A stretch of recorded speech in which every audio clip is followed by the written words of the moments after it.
This lesson is on the French and Indian War, which is a little confusing because it kind of sounds like the French and the Indians are at war.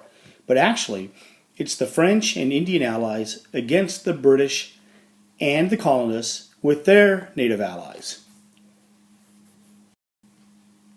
Now, European rivals, as we've talked about before, they're really fighting over, the new world. They're looking for land, they're looking for wealth, they're looking for power. And, the French have been making a lot of money. They're becoming very rich, trading with the Native Americans in furs. So, they're a little jealous of France. France is getting wealthy and the English want in. But the French are starting to build forts, to make sure that the British and the English colonists are not moving west. Now, the English, as I said, they really want to get into this very profitable fur trade west of the Appalachian Mountains. Okay, west of the Appalachians. And they want to come to the area known as the Ohio Valley. Now, as you can imagine, the French aren't very anxious to have them there.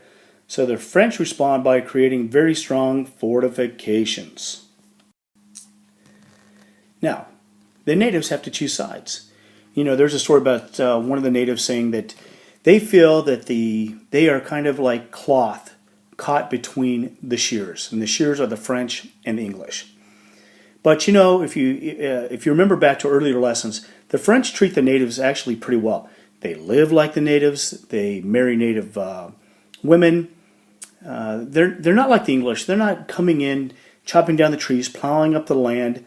They're living very much like the natives. The coureurs de bois, the runners of the woods. They are really, treat the natives pretty well because they are making their living, making their money by trading with the natives. All right. The British do have the one powerful ally, and that is the Iroquois. The Iroquois.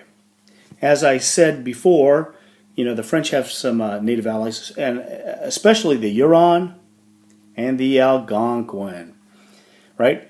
But the Huron and the Algonquin hate the Iroquois, and the Iroquois hate the Huron and the Algonquin.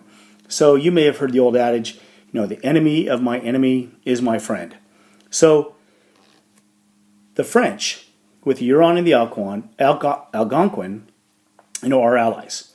So the Iroquois hate those two tribes, and they know that the English are going to go to war with France, so the Iroquois side with the British. So now all the players have been introduced. We kind of know the sides. But let's talk about something earlier that a lot of people don't know. George Washington is sent by the governor of Virginia to go tell the French to get the heck out. So Washington makes his way up to a French fort on Lake Erie, and where he meets the French commander. It's December. The French commander is probably surprised that somebody shows up to visit in the wilderness. And he probably even more surprised is a British guy. But he's very gracious. He invites George Washington in, has him sit down for dinner, and he tells Washington that the French are bound and determined to keep control of the Ohio Valley. So which makes Washington pretty nervous because he's carrying a letter from the Virginian governor telling the French to get out. All right? So Washington leaves, goes back, tells the governor, hey, the French are planning on staying. So the governor tells Washington to go back and find a strategic location to build a fort. And Washington has seen a strategic location. It's the confluence of two rivers, the Allegheny and the Monongahela River, which form the Ohio River. At that point, they want to build a fort. So whoever controls that point is going to be able to control the trade along the Ohio Valley. So Washington and 150 men rush to this spot, and unfortunately, the French beat them there, and they build Fort Duquesne. The French build the Fort Duquesne. So Washington decides, hey, we're going to attack it. That way I don't have to build a fort. If I can drive the French out, fort's already there, problem solved.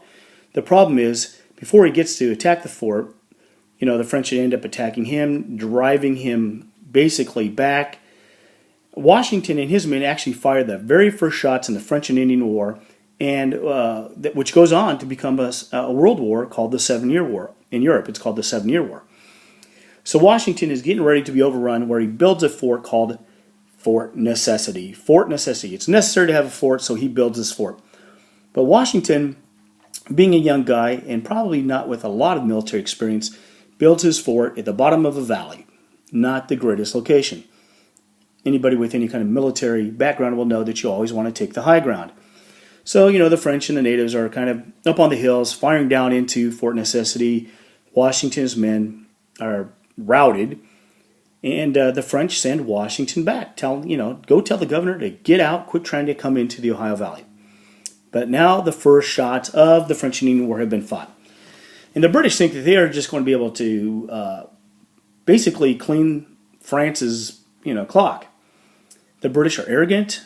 They think that they're going to be able to walk right in and just kind of destroy France and their native allies. But, as the slide says, there are a string of English defeats. So in 1755, British General Edwin Braddock leads the British troops against Fort Duquesne. Now, he has no experience fighting in the wilderness, but he's already boasted that he is going to defeat the French. His troops are marching through the wilderness. And remember, this isn't like today. There's no roads. There's no, paths, really. It's mostly just game trails and maybe some trails that the natives have made. They're noisy. They hear them coming from a mile away, and the French and the natives basically wipe them out. Braddock actually has 5 horses shot out from underneath him. Braddock is killed. Washington, his second in command, is nearly killed. So, that's 2 times that Washington has tried to attack Fort Duquesne. Both of them have ended in defeat. But things get worse. For the next 2 years, English lose several battles. They lose Fort Oswego on Lake Ontario. They lose the battle at William Henry on Lake George. And now even the Iroquois are like, whoa, maybe we have picked the wrong side. But the tide of this battle begins to turn. Title of the battle, and I should call it the tide of the war begins to turn, because in England they have a new prime minister. His name is William Pitt.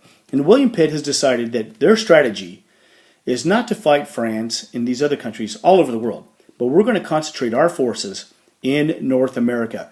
We will defeat the French in North America, then we'll be free to basically fight, France at other parts of the world. Defeat France in North America is his number one priority. So he sends his best general and his best troops to North America. So in 1758, Major General Amherst defeats the French and captures Fort Louisburg, which is in Newfoundland. And he then goes and marches into the Ohio Valley, and he finally captures Fort Duquesne. Now, he's not going to call it Fort Duquesne, that's too French. So he decides to rename it Fort Pitt. And that fort grew into the city of Pittsburgh today. 1759, it continues again. The British defeat the French at Fort Niagara, Crown Point, and finally at Fort Ticonderoga.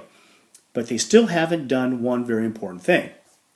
They have not defeated the French capital, which is at Quebec. So Pitt sends General Wolfe to take Quebec, the capital of New France. It's very important to capture the capital of New France, and you've captured Quebec. Basically, you have choked off supplies coming from France into their territories along the St. Lawrence River, which would then block supplies going to those forts along the Great Lakes and into the Ohio Valley. All right. Quebec is, though, very well fortified. It sits way up on high cliffs overlooking the St. Lawrence River. It's actually at a place called the Plains of Abraham. Now, the French have a very capable general there. He's the Marquis de Montcalm. But he only keeps a few of his troops actually guarding the cliffs because they're high. He doesn't believe that anybody's to be able to climb them. But General Wolfe has a new plan. General Wolfe has his men row across the St. Lawrence River at night, swim ashore, and then spend all night climbing to the top of the cliffs. And he was able to get 4,000 guys to the top of these cliffs. So the next morning, the Marquis de Montcalm comes out. He's probably just eating his breakfast of either, what do the French eat? French toast or croissants. And he, kind of stretches. He looks out the window and he's like, oh no, there are 4,000 British troops. Where did they come from? They actually came up the cliffs in the middle of the night. Big battle ensues. The British win the battle, but unfortunately, Both the British and the French lose their generals. General Wolfe and the Marquis de Montcalm were both killed. But they have captured the capital of New France. And a year later, they capture Montreal, and it basically seals the fate of the French in North America. Now, fighting is going to continue for several more years, but for all intents and purposes, the French have been defeated in North America. Well, in 1763, Britain and France finally signed the Treaty of Paris, ending the conflict. Britain gained Canada. In fact, you can see they gained Canada. That's a typo.